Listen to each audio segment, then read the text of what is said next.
পুরস্কার বা ট্রফির আরেক নাম লিওনেল মেসি, ফুটবলের অন্যতম মহান তারকা। ফুটবল ক্যারিয়ারের সম্ভাব্য সব রকমের শিরোপাই আছে তার শোকেসে, কিন্তু এবার তিনি পুরস্কৃত হলেন মাঠের বাইরের এক কারণে।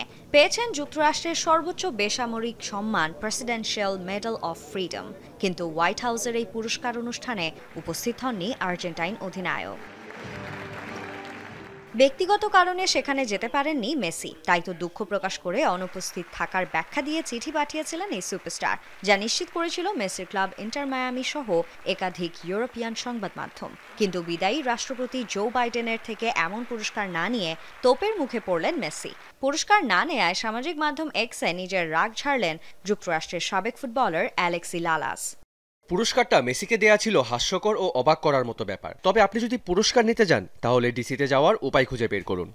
মূলত বছর শেষের বিরতি কাটাতে অনেক আগে নিজ জন্মভূমি রোজারিওতে অবস্থান করছিলেন লিও। সময় কাটাচ্ছিলেন শৈশবের ক্লাব সতীর্থের সাথে, সে কারণেই যুক্তরাষ্ট্রে যেতে পারেনি এই মহানায়ক। তবে বন্ধুদের জন্য মার্কিন যুক্তরাষ্ট্রের অসামান্য সম্মাননা উপেক্ষা করে নেটিজেনদের প্রশংসায় পঞ্চমুখে বিশ্বকাপ জয়ী তারকা। অনেকেই ধারণা করেছেন এসব পুরস্কারের তুলনায় ব্যক্তিগত সম্পর্ককেই বেশি গুরুত্ব দেন মেসি, কেননা 2022 সালে আর্জেন্টিনার সর্বোচ্চ পুরস্কার অর্ডেন আল মেরিতো দেওয়ার জন্য লিওকে আমন্ত্রণ জানিয়েছিলেন দেশটির প্রেসিডেন্ট আলবার্তো ফার্নান্দেস।